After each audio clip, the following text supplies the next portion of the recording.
lance la première. Donc, première émission, saison 1. Ouais. L'émission s'appelle Presse Pause. Je veux forcer les gens à prendre le temps, à arrêter de tout ce qu'ils sont en train de faire et prendre le temps d'écouter ces 13 minutes que je leur propose. Avec des gens que j'apprécie, d'autres que j'apprécie pas encore, mais que je veux apprendre à connaître. Donc moi, je me suis concentré plus sur le développement de soi-même, la bonne énergie et un peu de nutrition. Voilà, super. Vraiment basé sur ça. Il y aura un peu d'actualité toujours. On parlera de ton album parce que pour t'accompagner, ça fait 20 ans que je t'accompagne sur scène. Parce qu'il faut que je vende des disques aussi. Et il faut que tu vendes des disques, c'est important de le dire. Donc voilà, j'ai fait une question 0. Ouais. Comme ça, on en parle et c'est fini. Parce que j'ai pas forcément envie de mettre de la lumière sur eux. Mais c'est important qu'on le sache. Parce que tu es quelqu'un qui fait pas de télé du tout. Ouais. C'est très rare. Ouais. Et je voulais savoir pourquoi tu fais pas de télé. En fait, je fais pas de talk show.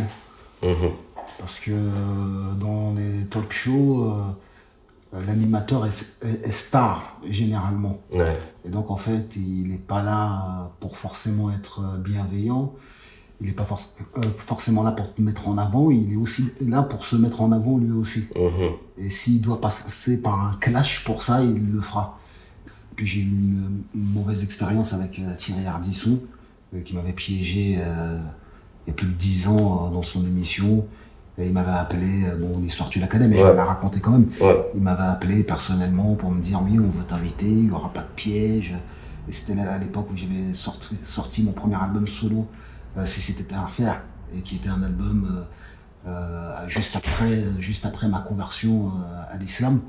Et donc j'étais assez frileux, et il m'a appelé 2 fois pour me rassurer, non, il y aura pas de piège, viens, c'est sûr. Et une fois que j'arrive sur le plateau, j'avais la liste des invités et l'émission était sur le point de commencer. Je vois débarquer au moins 10 agents spéciaux du ministère de l'Intérieur avec une femme qui s'appelle Taslima Nasrin et qui était sous le coup d'une prétendue fatwa au Pakistan et qui était menacée de mort et qui tient un discours extrémiste contre l'islam et les musulmans. C'est-à-dire elle fait un amalgame complet en mettant tout le monde dans le même sac que les terroristes qui menaçaient sa vie. Et donc elle vient sur le plateau alors que c'était pas prévu et elle se met donc à insulter l'islam et les musulmans. Donc je suis obligé de me positionner et donc de la contredire, sauf que comme elle a été présentée comme victime, si je me mets face à elle et je la contredis, je deviens le bourreau. Et c'était le piège que m'avait tendu Thierry Ardisson. Depuis là, j'ai plus envie. Ça t'a présenté la télé telle qu'elle était. Exactement. Laurent Ruquier, t'as déjà eu un problème avec Laurent Ruquier? C'est pas un truc un peu... Alors Laurent Ruquier, à cette période-là, à chaque fois, ses chroniqueurs, il avait une émission, je sais plus laquelle, il faisait des chroniques sur mes albums et à chaque fois il descendait mes albums. Et puis une fois je l'ai attrapé dans une soirée, c'était juste à une fin de concert de Grand Corps Malade. Ouais. Et le producteur de Grand Corps Malade, Jean Rachid, il nous présente.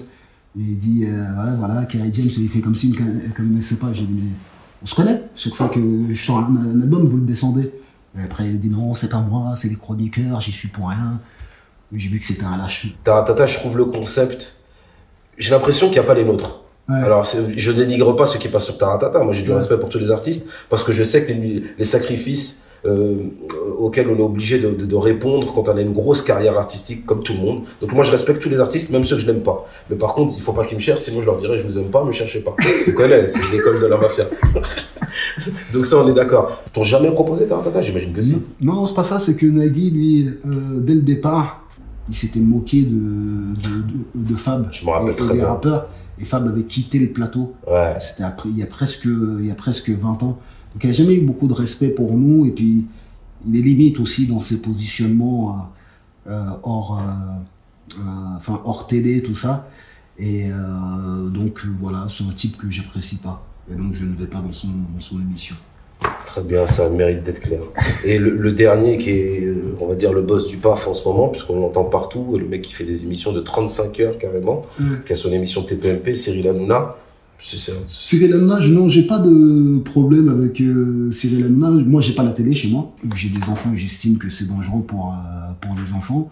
Et même avant d'avoir des enfants, j'avais déjà commencé à ne plus regarder la télé.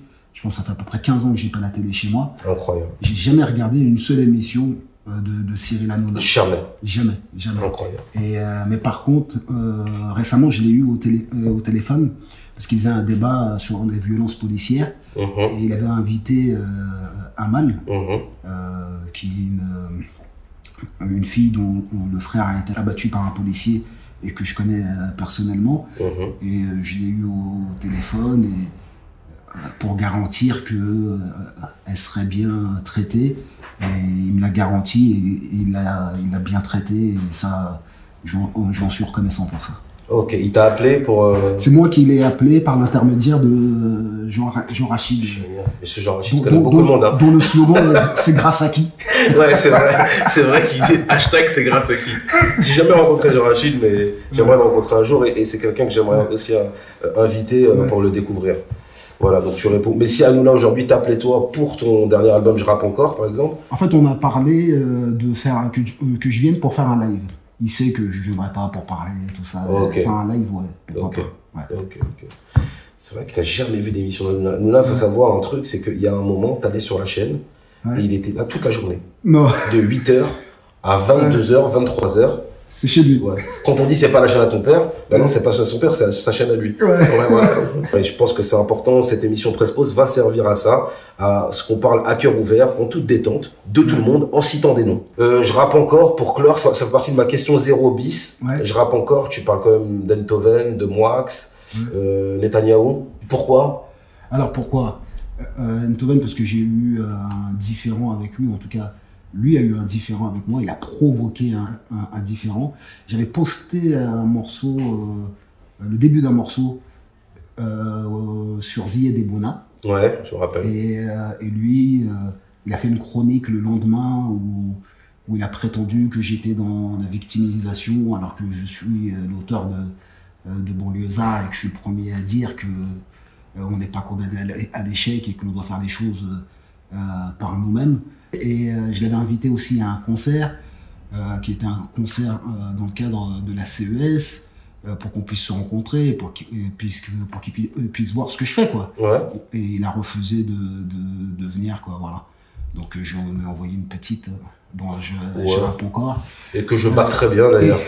Et Yann Moix, c'est parce que Yann Moix, en fait, je sais de source sûre que c'est un proche d'Enthoven.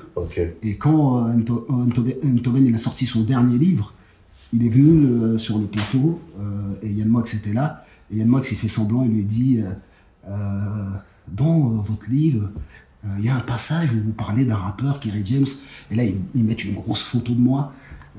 Et puis il se met à lire le passage et il dit ouais, j'ai trouvé ça super.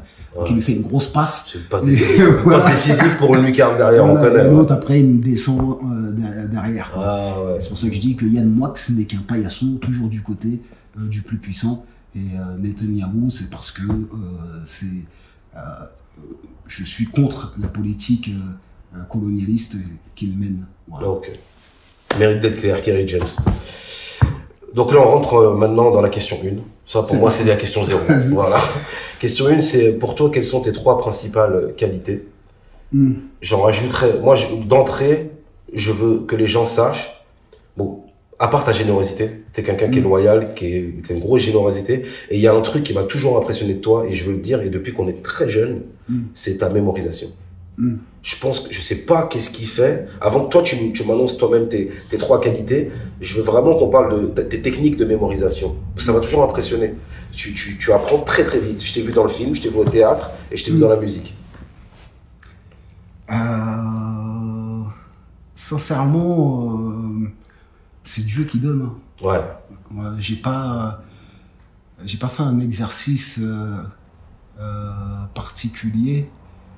Je pense en tout cas que quand on essaye de mémoriser beaucoup, enfin que la mémoire c'est comme un muscle. C'est complètement ça. Et que plus on le fait travailler et plus il devient performant.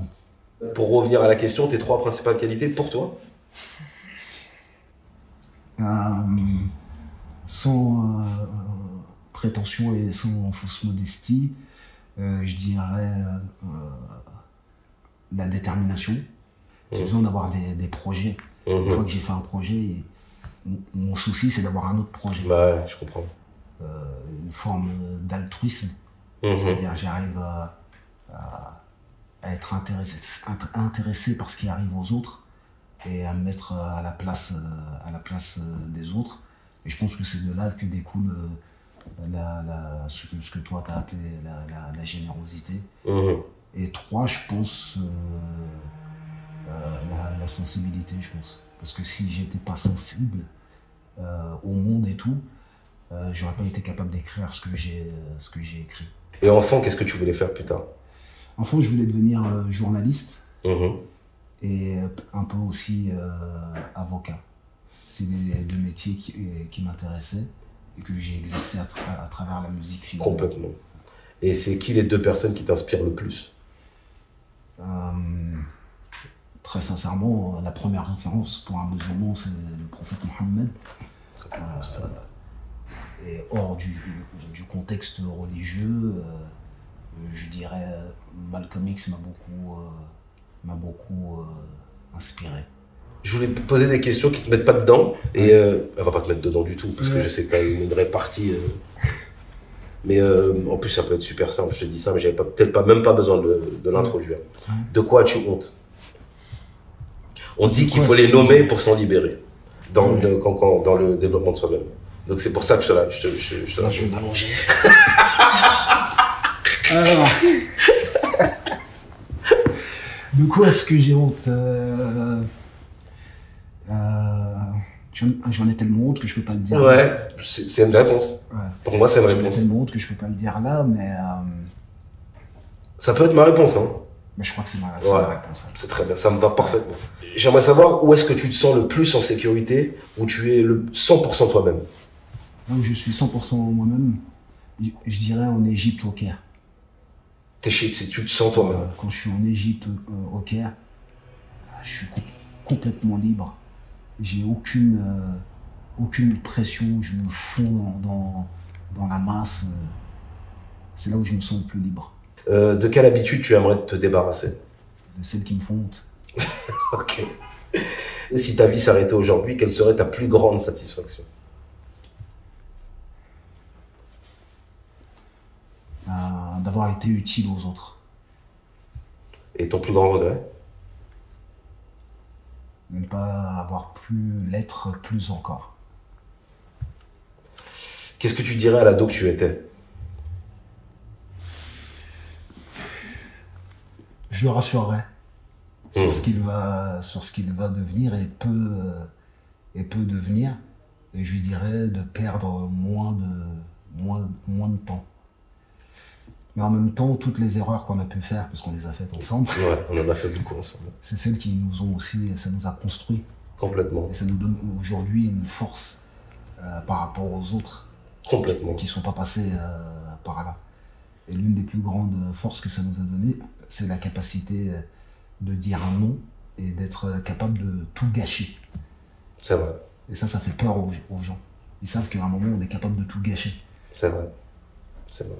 Je parle d'ado. J'ai une question d'un ado. Ouais. Il va te la poser lui-même. Je vais te laisser appuyer sur play tout seul et découvrir. Voilà. Ça va quoi la famille? Ici, la minute back to Instagrammeur, comédien, je t'invite à aller regarder mes vidéos, BAKTOUU. Tonton Kerry, j'ai une question pour toi. Pourquoi tout le temps avant de parler, t'es obligé de faire ça? Du coca, ouais. Explique-nous s'il te plaît, Kerry. Putain, il a l'œil, hein. Il a l'œil. Ouais, c'est vrai que je fais souvent ça. Ouais. Je sais pas pourquoi je fais ça. Ouais. T'as une idée, toi? Non, j'ai pas d'idée. Tu peux nous dire qui est ce petit? Ce petit, c'est Bakary, qui est un acteur, un comédien, un youtubeur. Et il joue le rôle de mon petit frère dans mon film. Banlieusard. Banlieusard, ouais. Qui arrive en automne 2019. Après l'été, on va dire. Après l'été 2019. Ok. Sur Netflix. Sur Netflix. Ok, produit sur Netflix, Banlieusard, soyez au rendez-vous. Quelles sont les personnes qui te connaissent le mieux? Mon épouse déjà. Ma mère. Et ensuite, les amis proches quoi, dont tu fais partie. En tant que papa, quelle est ta conception de l'éducation? Ah, très intéressant. Moi, je suis un père aimant, déjà. Je pense que c'est le plus important, c'est que les enfants se sentent aimés. Parce que comme j'ai 3 enfants, je pose la question souvent à des pères qui ont plus d'expérience que moi et qui ont des enfants qui ont atteint l'adolescence déjà. Et à chaque fois, la réponse commune, c'est que c'est l'amour, le secret. Parce que si tu y vas avec uniquement la fermeté, l'intransigeance, et même voire la violence ou la force, ça peut aller qu'un temps. Le seul truc qui reste, c'est l'amour. L'amour, c'est le secret. Donc je suis un père aimant. Je leur dis je t'aime, je ne sais pas combien de fois par jour. Je suis très câlin. Après, pour ce qui est de l'autorité, j'ai une autorité qui est assez naturelle, donc j'ai pas trop besoin d'en faire trop et de forcer. Je pense que le choix de la mère aussi est hyper important. En fait, quand tu choisis la femme avec laquelle tu vas faire ta vie, tu as déjà commencé l'éducation de tes enfants. Et le rôle de l'école pour toi dans l'éducation? Le rôle de l'école, aujourd'hui, malheureusement, en tout cas en ce qui concerne l'école publique, comme je le dis dans Je rappe encore, elle a touché le fond. Et c'est devenu un lieu où on n'apprend pas que des bonnes choses. Et donc et les enfants passent beaucoup de temps à l'école. C'est pour ça que personnellement, mes enfants ne sont pas dans le public. Mais en tout cas, j'accorde une attention très particulière à l'école, où ce qui en est de l'éducation. Il faut aller là où ils sont bons, où ce qu'ils ont envie de faire, il faut les développer dans ces trucs-là, quoi. Et pour finir, quelle est ta définition du succès? Le succès, je pense, c'est de pouvoir se regarder dans une glace et de pouvoir se dire que ce que je suis à l'intérieur est la même chose que ce que je reflète à l'extérieur. Ce serait ça le véritable succès, je pense. Okay. Je disais pour finir, mais j'ai un petit dernier questionnaire qui s'appelle le questionnaire de Proust, qui est très rapide. Ouais. J'ai posé pas mal de questions. Tu peux répondre en un mot, en 2 mots, en ce que tu veux. Est-ce qu'on va parler de nutrition après? On va pas parler de nutrition, pas aujourd'hui. Laisse-moi parler un petit peu de nutrition. Ah, je t'en parle, avec grand plaisir. Je t'écoute. Non, moi je conseille aux gens une cuillère d'huile d'olive tous les matins à jeun. C'est très très bon pour la santé. Et t'attends 20 minutes avant de faire entrer autre chose dans ton corps. Ça purge et ça empêche de tomber malade. C'est très très bon pour la santé.